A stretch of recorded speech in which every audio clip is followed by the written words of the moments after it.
Hello, my name is Andrew Smith, and today I'll be talking about the Internet of Things. So let's go over what we're going to talk about today. I'll be going over what is the Internet of Things, the industries affected by IoT, the major IoT companies, the security and privacy issues of IoT, and the predictions of IoT for the future. So let's get into it. To start off, what is the Internet of Things? The Internet of Things refers to the connection of devices to the Internet. These devices are other than the normal smartphones and computers. They could be cars, kitchen appliances, cameras, heart monitors, the list goes on and on. So what is an Internet of Things device? Any standalone internet-connected device that can be monitored and or controlled from a remote location. As microprocessors are getting smaller and more powerful, almost all products can be an Internet of Things device. The first Internet of Things device was a Coke machine at Carnegie Mellon University in the early 1980s. Students could use the internet to check to see if the inventory in the Coke machine was full, so they wouldn't have to make the trip to the machine to find that it was empty. Now let's go over some benefits of the IoT. These benefits enable businesses to monitor overall business processes, save time and money, boost productivity, generate more revenue, improve customer experience, and integrate, adapt, and improve business models. Now, you might be asking yourself, well, how does all this work? Well, the IoT ecosystem is made up of web-enabled smart devices that use processors, sensors, and communication software to collect, send, and interact with data. The devices work on their own without any human intervention, unless a person wants to interact with the devices to access the data, give instructions, or even simply just set them up. IoT devices share the data collected from sensors to an IoT gateway, where data is either sent to the cloud to be analyzed or analyzed locally. The process is a simple one. The device collects data, then the device sends the data to an IoT hub or IoT gateway, where the data is then collected and transferred to a place where it can be analyzed. Now, what are some of the different industries affected by the Internet of Things? There are so many industries affected by the Internet of Things. These industries include manufacturing, transportation, defense, agriculture, infrastructure, retail, logistics, banks, oil, gas, mining, insurance, connected homes and smart buildings, food services, utilities, hospitality, healthcare, and smart cities. But we're going to be looking at manufacturing, transportation, banking, and farming today. No other sector of business has been more impacted by the Internet of Things than manufacturing. Manufacturers of all areas, automotive, durable goods, electronics, the list goes on, have invested in IoT devices and have seen some great outcomes. According to a TATA consultancy survey, manufacturers using IoT in 2014 saw an average increase in revenues up 28.5% from 2013 to 2014. The use of IoT devices in manufacturing is called smart manufacturing.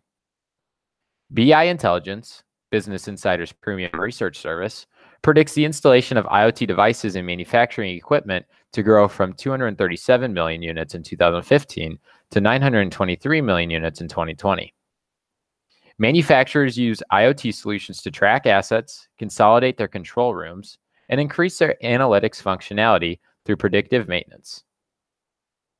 Although many IoT devices are basic now, many expect manufacturers to eventually make more complex technologies like robots. Another industry caught in the wave of IoTs is transportation. Connected transportation has given the people the opportunity to have an internet connection on the go. Connected transportation involves putting Wi-Fi sensors in cars, trains, buses, and flights. However, connected transportation is not only Wi-Fi. Many planes have sensors inside the plane to help maintenance workers make sure the plane is safe and within government regulations. These sensors can check functionality and accurately show any problems a machine, or in this case, a plane, might have, so the maintenance staff can address the problem instantly. Cars have begun to replace traditional built-in GPS systems with applications like Google Maps, and the computers inside the dashboard monitors are starting to be able to hold other applications, such as music apps like Spotify. Tesla and its self-driving capability is another great example of IoT in transportation. The future of banking looks bright with IoTs continually growing in this field. The automated teller machine, or as we might know it as the ATM, has been one of the top IoT devices in the banking industry. ATMs have been one of the most efficient IoTs as it has helped consumer experience at banks be faster and more pleasant. ATMs are also now being built with a live streaming software, so if a person runs into a problem at an ATM, they can be helped by an on-screen customer service representative instantly. Mobile banking has become a necessary part of the bank-customer relationship. Many people will not even consider a bank if they do not have this ability. Mobile banking gives the consumer the ability to deposit checks, transfer funds from different accounts, and much more at the touch of a button. People can also use their mobile device to pay for things at a store, such as Apple's Apple Pay. In a survey to 1,500 millennials, 27% said that they have used a mobile payment feature at a store in the last month. Robinhood is an app on the App Store that allows the user to buy and sell stocks right on their smartphone. This app has boomed in popularity and has over 2 million active monthly users. This app is an IoT device by connecting the ability to interact with the stock market right to the user's phone. Farming is also being helped with the new IoT revolution. Think back to when farming used to be done with handheld tools. Now fast forward to the Industrial Revolution and the cotton gin and other farming inventions greatly increased. Keep going towards the present, and tractors are now helping farmers produce at rates they've never seen before. Now, farmers have begun employing high-tech farming ways to boost efficiency and productivity. For example, some farmers have placed sensors in a field, allowing farmers to obtain detailed maps of their land and resources. These sensors can also predict weather forecasts. These sensors transmit the data to the farmer's smartphone for the farmer to analyze. John Deere is also making its way into self-driving tractors, which would allow farmers to use that time to perform other tasks, increasing efficiency and productivity. Now let's talk about some of the major IoT companies. Today I'm going to be talking about Microsoft, Google, Amazon, and Fitbit. Microsoft has an application called Azure IoT for businesses to connect, monitor, and manage billions of IoT assets. It is an open and flexible cloud platform as a service that supports open source software development kits and multiple protocols. The Google Cloud IoT Core is a fully managed service that allows the user to securely connect, manage, and intake data from millions of devices. Google Cloud IoT makes it easier for businesses to incorporate IoT solutions into their business. Manufacturers can input retrofitting sensors into machines and help with their productivity by essentially converting the old machine into a new IoT machine. Amazon's Alexa is a great example of an Internet of Things. It is connected to the internet and can control many features in a home, such as the lights or other kitchen appliances, as well as it can also surf the internet instantaneously. Many people are worried about the privacy involved with Alexa. Alexa could easily always be listening to the user, and it could send the data collected to a hub and then to a place to analyze the data. Some people suggest that Amazon could use the data to increase marketing of items it knows you need based off listening to you. Amazon is always denying this, however, insisting that Alexa has an instruction that is installed into the IoT to only listen after it hears the wake word.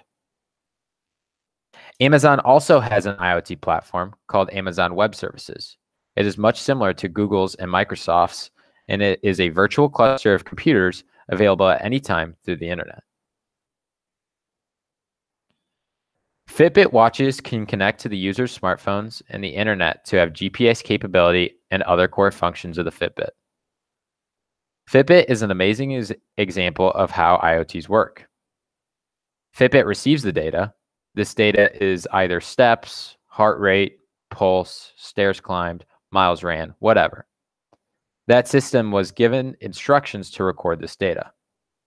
After the data is recorded by the device, it sends the data to your phone, and your phone is acting as the IoT hub. This hub collects the data and inserts it locally onto the Fitbit app. From the app, the person can go into the app to analyze and store the data.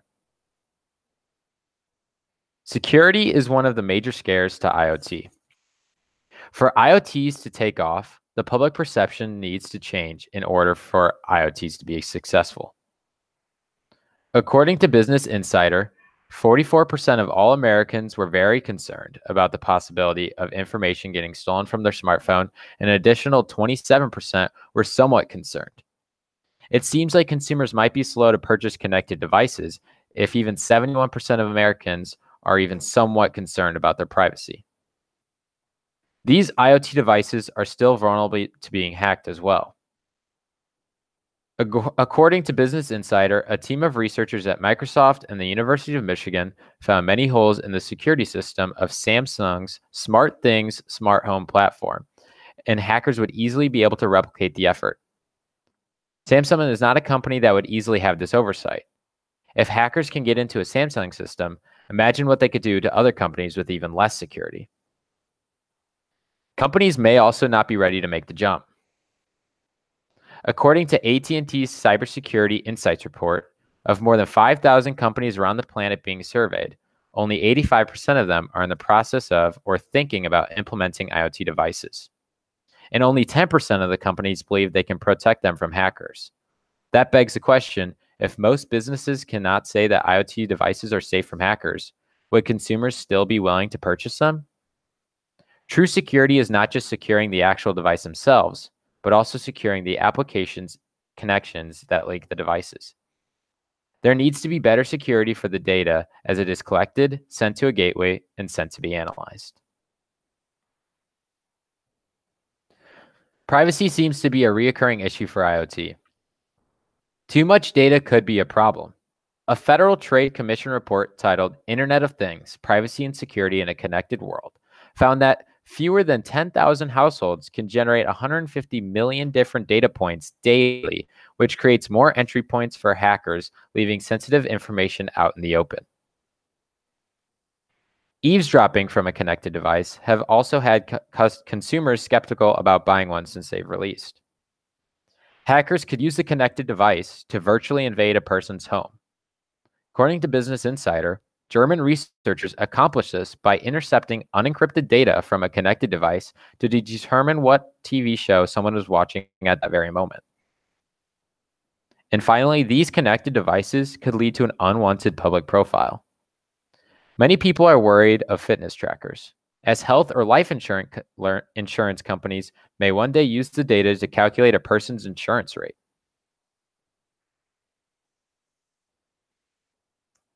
It is hard to predict how well IoT will do in the future, but all the predictions show IoT doing very well. Business Intelligence expects that there will be more than 24 million Internet of Things devices on Earth by 2020. On average, a person will have 4 devices.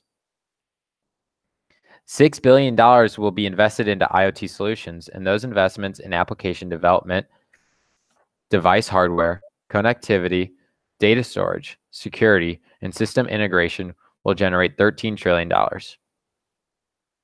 Bain & Company expects annual IoT revenue of hardware and software to exceed $450 billion by 2020. An IHS Markit believes the number of connected IoT devices will increase 12% annually to reach 125 billion in 2030. So let's do a quick recap. Today we went over what the Internet of Things is. We went over how Internet of Things works and the different devices Internet of Things can be.